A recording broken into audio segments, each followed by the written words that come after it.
Bruce Whitaker from Staycation Safari with you here. The sightings shown in this video were filmed on a morning game drive that happened on the 11th of October 2025. It was action-packed, the highlight being a crocodile feeding frenzy where hippos and fish eagles were also involved. It was amazing to see. We came across a hyena den with lots of pups running around. Then we were also spoiled with a very good Wilddog Pack sighting with a hyena that seemed to be following them. The highlight sighting appears first, followed by the rest in chronological order as they occurred during the drive. The guide commenting on these sightings is Leon Marais from Lawson's Birding and Wildlife Safaris. I asked him some questions about his guiding career just to get to know him a little bit better. In terms of what makes for a good safari guide, well, there's a lot of things that come together, so it's not one single thing. I mean, you've got to be a good people's person. You've got to be able to get on with people from all walks of life, and it's sometimes quite intimidating. You know, you're standing there and you're meeting 6 people or whatever off a plane, never met them before, and you've got to try and sort of entertain them and impress them. So yeah, it takes a bit of experience to get comfortable with that kind of thing. So yeah, you got to be presentable, punctual, neat. You got to be considerate of people and all that kind of, the human side of the skills. Then obviously you got to enjoy animals and have a love for nature and a deep sort of knowledge of all forms of nature, not just the animals and things. But then also you got to know how to play it. So sometimes you don't want to overdo the knowledge. Some guides can overdo it, just talking all the time, sort of dominating the soundscape, whereas you also want to just let people enjoy the sighting or, the sounds of nature as well. So there's a bit of a balance there, and knowing how to play it, I guess, is one of those factors that you get with experience and helps to make you a good safari guide. Most memorable or rewarding safari experience, well, that's a tough one. If you've done a couple of decades of this kind of thing, you've seen a lot over that time. I mean, obviously, some people might think, major kills are something to see, and I've seen a few, not that many, but they are exciting. But I don't know if they would really rank up there as the top experience. I've been fortunate to see, I think, now 4 pangolins in the wild, so that's, by some yardsticks, that's quite remarkable. I know some people have done, their whole lives in the bush and never seen one, so I've been lucky with pangolins. But I think highlights for me is the whole experience of getting into a new destination, like the first time you go to Ngorongoro Crater or the Serengeti, something like that. It's just mind-blowing to take everything in, from the scenery to the different birds and animals. So my most rewarding experiences are exactly that, guiding for the first or second time in new exciting destinations. Okay, thanks Leon. Let's get straight to the sightings then.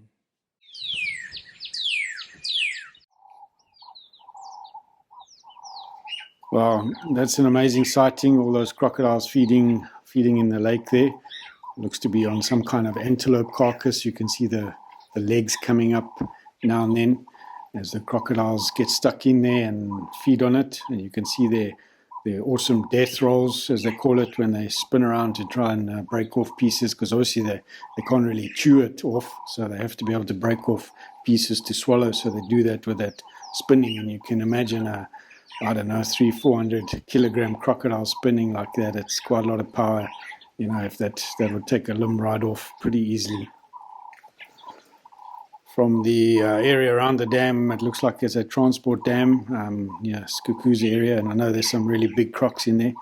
Looks like a couple of big boys in there. In terms of size of crocs, well, I think the biggest reliably measured crocodile in South Africa was actually in a captive situation, but weighed up to about 750 kilograms.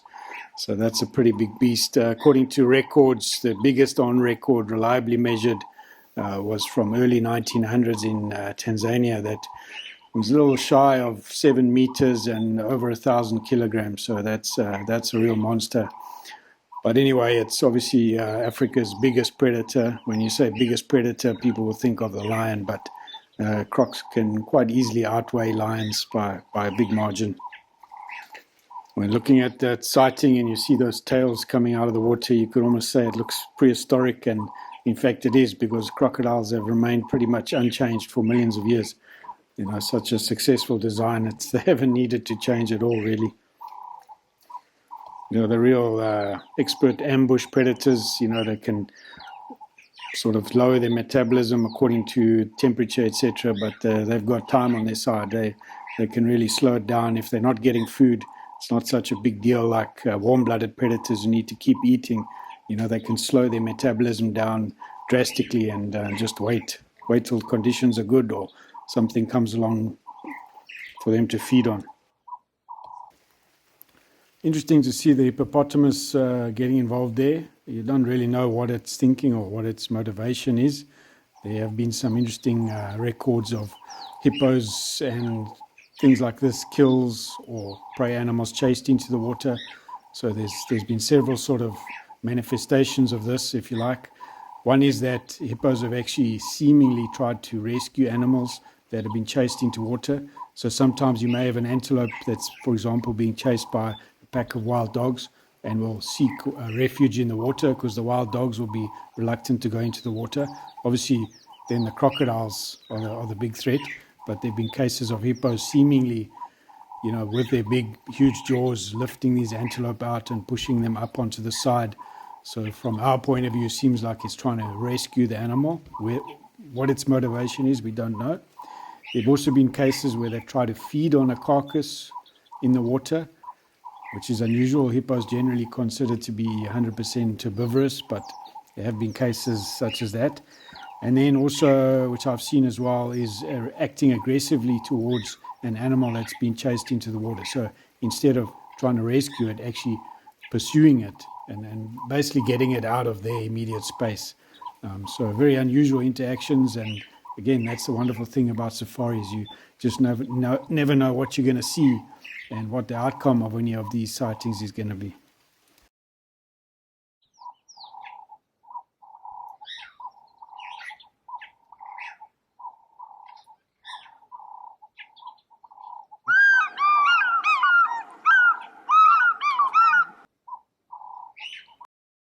And the zebra, one of Africa's most unique animals, just so unusual with that striping pattern, formerly called Burchell zebra, now generally referred to as plain zebra. This is the common species across most of Africa. You do have a couple of others, but this is the one that you'll find from South Africa's savannas all the way up to East Africa, although there are subspecies in places like Zambia, etc. One of the standard sort of almost joke questions: is a zebra a black animal with white stripes or a white animal with black stripes? Well, actually probably the former, because if you look at the skin, any exposed skin is actually black. So one would assume the rest of the skin is black. So it's actually a black animal with white stripes. As to why it has black and white stripes, there's lots of theories that go around. I'm not sure that any have really been proved to beyond a shadow of a doubt. I always like to say that's just the way God made them, because there is no real explanation that really fits very well. But anyway, regardless of why, they're always a pleasure to see on a safari. So another wonderful spotted hyena sighting. Again, a road or under road den, which means that they're so used to the vehicles that they don't bother them, so you can get really nice views and just sit and watch the interactions. And the cubs or pups, whichever you prefer, as they're born, they basically, as soon as they come out of the den, they're seeing vehicles. So actually get quite curious, might come up to the vehicles, sniff the tires, sort of chew on the bumpers and things. So very endearing and very cute when they're young, at least. So the spotted hyena is a bit of a strange animal in terms of its anatomy, in that females and males are hard to distinguish if you're just looking at genitalia, which is a bit strange. So the females almost mimic the males in terms of external genitalia, which makes them a little bit hard to sex at a glance. Generally, females would be bigger and would have signs of suckling pups, which obviously males wouldn't. But apart from that, the females' sort of fake organs resemble very closely those of the male. So over time, in times past, this has led to sort of theories that the hyena is actually a hermaphrodite, which is not the case. They're definitely female, but they're just very different females. I'm going to read something about this in sort of human culture from Larger Carnivores of the African Savannas by Botma and Walker. So they say the belief that the spotted hyena was a hermaphrodite was recorded and refuted by Aristotle as early as 384 to 322 BC. Pliny the Elder, which was AD 23 to 79, repeats the myth, though he also mentions that Aristotle disagreed with him. Claudius Aelianus, who lived in about AD 160 to 220, not only repeated the myth, but added that the spotted hyena changes its sex in alternate years. Yeah, okay, interesting. But then, even as recently as 1936, Hemingway still believed that the spotted hyena was a hermaphrodite. So it's interesting that that was already refuted by Aristotle in 384 to 322 BC, but 1936, Hemingway was still pushing that theory. So obviously very incorrect, and hyenas are strange, but that's just one of the things that makes them such an interesting animal to see. A lovely kudu bull, one of the most striking of all antelopes in the Kruger National Park. He's a full adult male, or bull rather, with those incredible spiraled horns, and so majestic you can appreciate why it was chosen as the emblem of South African national parks. So out of all the animals they could have chosen for an emblem, from big elephant to lion or whatever, they chose the kudu because it's just so majestic. Always nice to see. Nice big granite boulder here from the Skukuza area, one of the features of that section of the park. Big round koppies, or round rocked koppies as we call them. Koppies, traditional Afrika or Dutch/Afrikaans word referring to rocky outcrops. And wherever you get those, especially with nice big cracks like that, you'll get reptiles such as this giant plated lizard, South Africa's largest true lizard species. Obviously much smaller than the monitors, but those not considered to be true lizards. So that's a giant plated lizard catching some sun there on the big rock. This is one of my all-time favorite animals, the African wild dog, sometimes called painted wolf or painted dog. One of Africa's most endangered large carnivores, together with the cheetah. I think the Kruger population is roughly about 350. That does vary. This time of year the numbers will be high because there's lots of pups, but obviously there will be deaths of those pups as they head towards maturity, so the numbers may drop again. So it sort of rises and falls, but a decent number for the size of the park, and as such, South Africa's only really viable population that is self-sustaining. You do get them in several other reserves, but not many of these are really big enough to have a sort of self-sustaining population, so they have to be managed to a certain extent. But Kruger's numbers, yeah, they're looking good. I mean, I must be honest, in the early days of guiding, it was not often that you saw wild dogs. For the last while, maybe 5 years or more, you're seeing them pretty regularly. Sometimes go, 4 or 5 safaris every time you see them. So wonderful to see. Particularly at this time of year, these are generally winter breeders, so they'll have their pups in the winter, sort of anywhere between about May and August roughly. And so this period, October, November, the pups are out, they're mobile, so most sightings you'll have loads of pups around, which is always a pleasure to see. For me, a very endearing animal, as they're so highly cooperative. Everything's for the benefit of the pack. There's very little selfishness in a wild dog pack.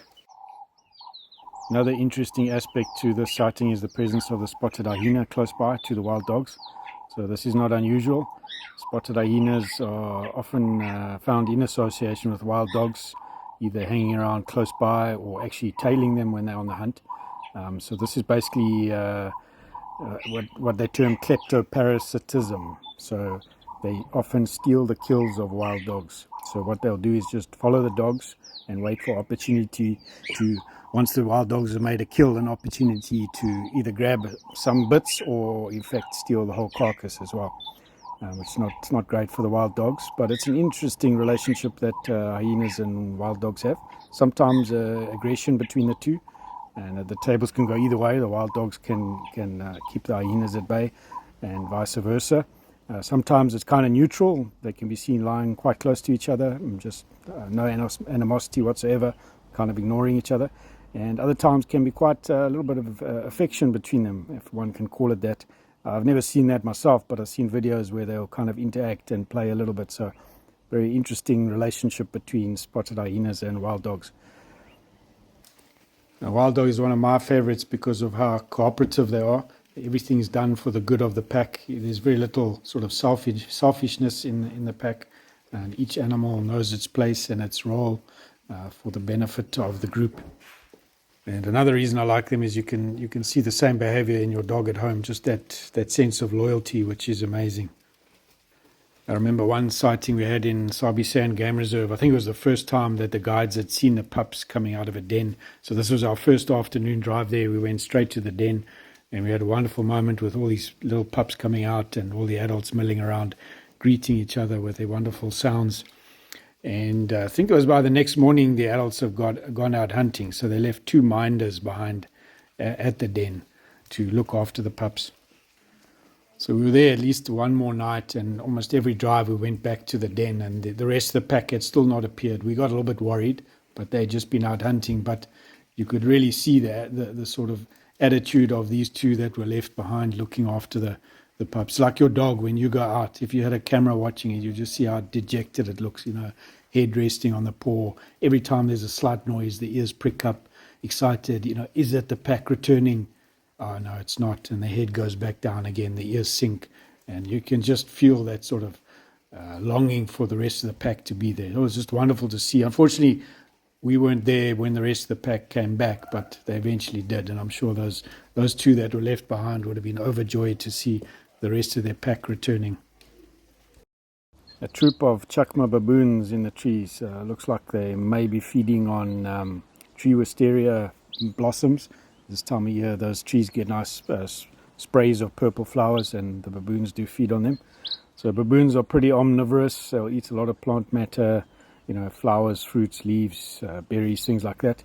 But they'll also take insects, any kind of insects. They might come across large arthropods, birds' eggs, things like that, birds themselves, and even up to things like young antelope. So they are quite partial to a bit of meat in their diet as well. Very interesting animals, often nice to just sit and watch them. They're always active and a lot going on in a big troop, which can be up to, let's say, around about 40 members. So there's a lot of activity in that big group, a lot of socializing, fighting and establishing hierarchies and things like that. So actually a very interesting animal and lovely to just sit and watch for a while. Nice sighting here of a giraffe bull drinking. Always an awkward thing for a giraffe to take a sip of water. With their head so high, it's pretty hard to get it down low, and you can see that awkward posture. And for that reason, they are quite vulnerable when drinking. They don't just walk up to the water and start drinking, because if something comes at them while they're doing that, it's going to take them a while to react properly. So they know they're vulnerable, so they take their time.